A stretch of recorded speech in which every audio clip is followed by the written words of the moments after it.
안녕하세요. 오늘은 이번 주 제가 수강하고 있는 MF 케어 독서 수업에서 이번 주 다루었던 세스 고든의 The Practice라는 책에 대해서 이야기를 나눠보려고 합니다. 이 책을 몇 년 전에 한번 읽었다가 다시 읽었는데 그때는 글이 쉬운 것 같으면서도 좀 내용이 이해가 잘 안 갔었는데 지금은 조금 와닿는 부분이 있어서 그 부분에 대해서 한번 이야기를 나눠보려고 합니다.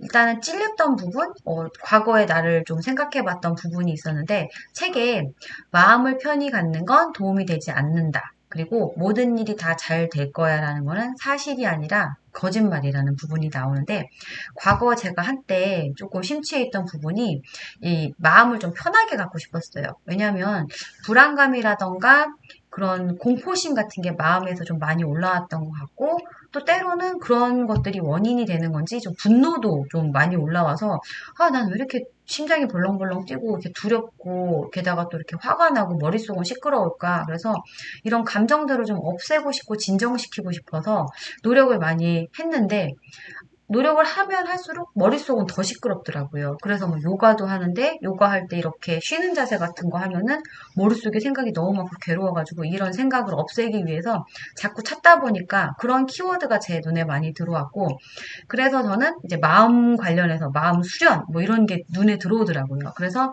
그런 기관에 찾아갔어요.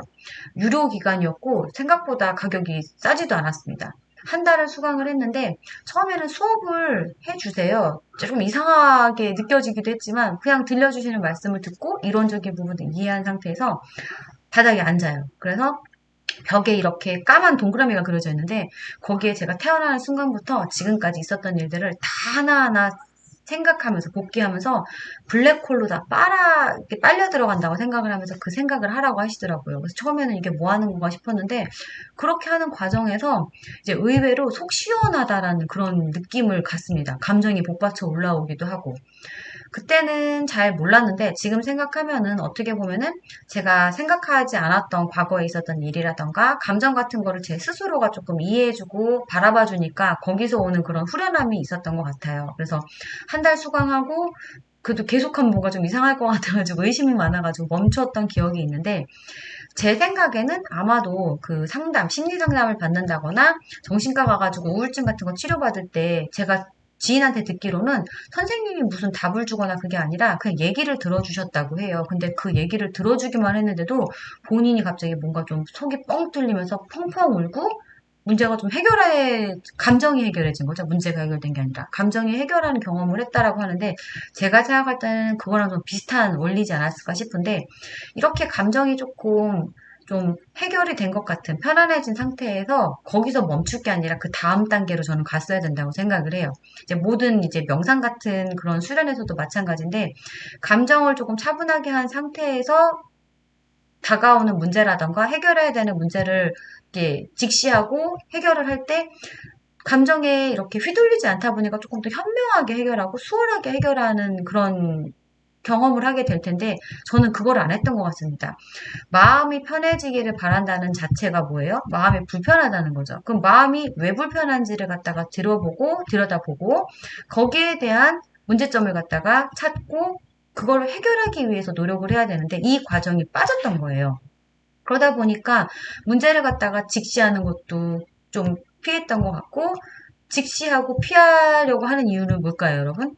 문제를 갖다가 해결할 수 있는 능력이 없다라고 생각을 하거나 내가 이 문제에 대한 통제권이 없다라고 생각하니까 좀 많이 피했던 것 같아요. 그거를 제가 지금 요즘에 많이 책을 통해서 이제 확인을 하는 그런 시간들을 많이 갖고 있고 이 책에서도 그 부분이 나와서 일단 그 부분을 공유를 한번 드려보는 거고 그리고 모든 일이 다 잘 될 거야 라는 거는 그건 정말 사기죠, 여러분. 어떻게 모든 일이 다 잘 되죠? 한동안은 이런 노래도 불렀어요. 뭐, 괜찮아, 잘 될 거야. 이게 구호인 거죠. 다 잘 되기 위해서는 뭔가를 해야 되는데, 그냥 그것만 들으면서 일시적으로 기분이 좋아지는 그런 효과를 누렸던 것 같은데, 가스라이팅인 거죠. 제가 자기 자신에 대해서 문제를 갖다가 제대로 바라보고 해결을 하게 응원을 해줘야 되는데 자꾸 그거를 갖다가 없는 척하라고 저는 좀 많이 그랬던 것 같아요. 좀 많이 안타깝네요. 지금 생각하니까. 그래서 이 부분에 대해서 조금 제 자신에 대해서 살짝 부끄러운 느낌? 왜 내가 그때 그랬을까? 하는 부분이 있어서 이 얘기를 한번 나눠봤고, 절대로 마음을 편히 갖는 건 도움이 되지 않아요. 문제를 똑바로 바라보고 해결해야 도움이 되는 거고, 우쭈쭈 해주는 거죠. 그리고 감정에 공감해준다고 되는 것도 아닌 거고, 그리고 모든 일은 다 잘 되지 않습니다. 잘 되는 일도 있고, 안 되는 일도 있고, 이게 인생인 거고, 이거를 받아들여야 되는 거죠. 팩트인 거잖아요. 그리고 자 그러면 인생을 어떻게 잘 살아볼까라고 생각을 해보면 일단 현명한 길, 현명한 방향으로 가야 됩니다. 이거는 개인적으로 다 뭐 현명한 길, 현명한 방향은 생각하시는 게 다 다를 수가 있는데 저는 제가 한동안 가졌던 생각 그러니까 내가 내 문제가 너무 크다고 생각을 하니까 저한테만 막 꽂혀서 지냈던 적이 좀 많이 있었어요. 그러면은 내 문제, 난 이게 왜 내 문제야? 이거는 뭘까? 하고 나한테만 너무 심취해 있으면 문제가 더 커지는 경험을 했는데 내 문제만 너무 커 보이는 거죠. 이것도 문제야. 저것도 문제고 이래서 큰일이야. 이런 식으로 내 문제를 갖다 뻥튀기 하는데 이 문제를 갖다가 좀 바꿔봤어요. 시선을 밖으로 돌리는 거죠. 나만 바라보지 말고 누구를 도울 생각을 해봐라. 이런 그런 교육을 받고 그러면서 찾아본 거예요. 타인들은 어떤 문제를 갖고 있고 내가 도움이 될 수 있는 건 어떨까라고 생각을 하니까 이렇게 생각을 바꾸고 관점을 바꾸니까 제 문제가 상대적으로 작아지더라고요. 왜냐면 저보다 의외로 더 큰 문제를 가지신 분들도 있고 아니면 내가 한마디로 정신을 딴 데다가 이동시키니까 이게 별게 아닌 것처럼 느껴지는 거예요. 그래서 제가 생각하는 현명한 길은 나만 생각하고 나만 위하는 삶이 아니라 타인을 생각하고 타인을 돕는 삶이 현명한 길, 현명한 방향이라고 생각을 합니다. 그럼 방향성은 정해졌어요, 여러분. 그런데 이 방향으로 가는 과정에서 저희가 조심해야 될 게 뭐냐면 감정에 희생당하지 않게 조심을 해야 되는데 아까 말했던 그 감정의 희생이 왜 감정들에게 어떻게 하면 희생당하지 않냐면 저희가 뭔가를 해나가는 과정에서 결과를 예상할 때가 많아요. 당연히 열심히 하고 당연히 노력을 많이 하니까 어떤 결과가 있었으면 좋겠죠? 당연히 좋은 결과가 있으면 좋겠죠. 누구나 다 똑같을 거예요. 내가 이렇게 노력을 하지만 결과가 안 좋아도 괜찮아라고 생각하기는 쉽지가 않기 때문에 결과만 바라보고 결과를 예상하려고 하면은 그 결과로, 그 방향으로 가는 과정에서 일어나는 책 제목처럼 practice, 연습, 과정, 점 찍는 것들이 힘들 수가 있다는 거예요. 왜냐하면 열심히 하고 노력하고 완벽주의자처럼 해 나가지만 우리는 뭔가를 해 나가는 과정에서 실수해요, 여러분. 그쵸? 잘하기만 하는 거 아니고 실수도 하고 때로는 실패도 합니다. 때로는 여기에 더 얹어가지고 금전적인 부분에서 손해를 볼 때도 있어요. 그런데 이거를 해 나가는 과정에서 이런 일들이 발생했을 때 결과가 안 좋다고 생각을 하면은 결과가 당연히 손해보고 실수하고 금전적인 손해까지도 보면은 결과가 안 좋은 것 같아 라고 생각을 하면은 계속해 나갈 수 있는 그 의지가 사라지는 거죠. 그래서 이 일단 결과는 내놓고 그럼 결과에 대해 생각을 해볼게요. 우리가 결과를 갖다 통제할 수 있고 예상할 수 있나요? 절대 불가능하죠. 그러면 어차피 통제도 못하고 예상대로 되지도 않는 거면 여기는 일단 내려놓는 게 맞잖아요. 현명하게 생각을 하자면. 그러면 방향은 있고 길은 있으니까 일단 과정을 중시해서 과정을 해 나가는 데서는 긍정적으로 생각을 해야 되는 거죠. 당연히 하다 보면 실수할 수 있고 손해볼 수 있고 금전적인 손실이 올 수도 있어. 근데 이게 다가 아니야. 나는 여기를 통해서 이 실수를 통해서 이거는 아니고 다른 방법으로 해봐야겠구나라는 깨달음을 얻고 하나의 배움을 얻었다라고 생각을 해 나가면 과정을 하나하나를 갖다가 나름 즐길 수가 있게 되는 거죠. 책에 열쇠 수리공에 대한 예가 나왔는데 열쇠 수리공이 문이 잠겼을 때 따줘야 되면은 열쇠 꾸러미를 이만큼 들고 오잖아요. 근데 열쇠를 하나하나 꽂을 때마다 이 열쇠가 좋은 열쇠고 문을 열 거야라고 생각하지 않고 일단 찔러보는 거죠. 열어보고 안 되면 다음 열쇠. 이렇게 쭉 하는 과정에서 우연히 문이 열렸네라고서는 마스터키를 갖다가 찾게 되는 거죠. 그 문을 여는. 이런 예도 있었고 저 같은 경우에 제가 했던 꾸준히 그러니까 결과를 예상하지 않고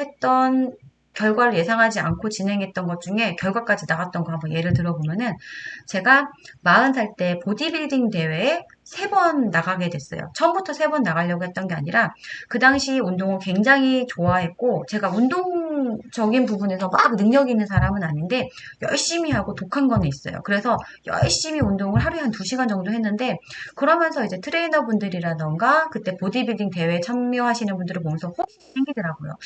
저분들이 먹는 식단은 어떻고 저렇게 해보면 어떨까? 몸이 저렇게 만들어지는 과정은 어떨까?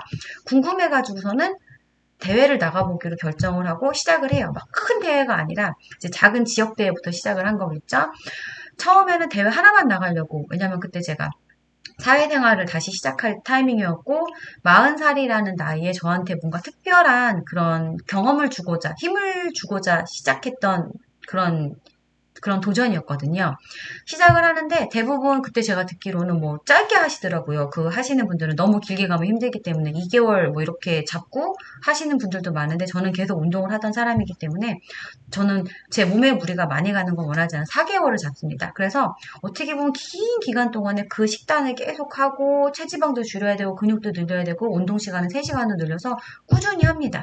꾸준히 하는 건 잘하거든요. 인내심은 있어가지고 또 도끼도 있어서 열심히 잘하는데 운동을 하고 하는 과정에서 몸의 변화가 오면서 점점 이제 대회 날짜가 가까우면서 나름 이제 여자긴 하지만 막 이렇게 복근도 막 나오고 꽤 괜찮은 복근도 나오더라고요. 그러면서 이렇게 되면은 조금 좋은 결과도 있을 수가 있을 것 같아. 저를 그때 PT 해주시던 선생님께서 말씀을 주시니까 약간의 희망이 생겨요. 처음부터 제가 뭘 잘하려고 했던 것도 아니고, 그런데 좋은 결과가 있을 수도 있을 거라는 희망이 생기니까 그 도전하는 날짜가 다가올 때 좋은 결과도 예상을 하게 된 거죠. 처음부터 결과를 놓고 한 게 아니라 과정을 하면서 결과에 대한 거는 나중에 좀 상상을 해본 거죠. 그래서 열심히 하는 과정을 거치니까 좋은 결과가 따라오더라고요. 그래서 좀 작은 규모의 대회였지만 1위를 해요. 그런데 이 대회를 하나를 하고 나니까 또 대회가 하나가 더 있다고 한 김에 나가보자고 하는 거예요. 그래서 그래 어차피 몸 열심히 만들었으니까 대회를 나가보자고 2번째 대회를 나가는데 이 대회는 좀 규모가 컸습니다. 그러다 보니까 완전 초짜가 나가서 4등을 해요. 4등은 어떤 결과냐면은 제가 출전했던 그 대회에서 뭐라 그래야 돼. 거기에서는 4등이 꼴등인 거예요. 그래서 저는 꼴등도 해봤습니다. 뭐 이름은 4위이긴 하지만 꼴등인 거죠. 그리고 3번째 대회도 나가요. 포기했냐? 포기하지 않습니다. 제가 초반대 1등한 거는 그냥 정말 어떻게 보면 정말 감사한 거지. 그게 그냥 열심히 했으니까 좋은 결과인 거고 2번째 대회는 규모가 크다 보니까 당연히 나는 초보이니까 꼴찌를 한 거 겸허히 받아들이고 3번째는 기왕에 한 거 한 번 더 할 수 있으면 좋으니까 나가서 여기서는 제가 2등을 합니다. 좋은 결과를 얻어야 돼! 이렇게 하고 한 건 아니지만 그냥 과정을 즐겁게 즐기다 보니까 좋은 결과가 따라왔던 그런 경험이 있어서 이 부분을 좀 공유를 드렸고요. 우리가 조심해야 되는 거는 그때그때 나타나는 감정들, 두려움이라던가 공포심, 의심 같은 거 막 들잖아요. 나아가고자 하는 방향이 분명하다면 그 방향으로다가 프랙티스 하면서 연습하면서 과정 점을 찍으면서 나아가다 보면은 선이 만들어질 거고 그 선은 내가 원하는 방향으로 갈 거고 결과는 원하는 시점이 아닐 수도 있지만 따라오는 거라고 생각을 합니다. 여러분들께서도 여러분들의 현명한 길, 현명한 방향으로 잘 나아가시기를 응원드립니다. 감사합니다.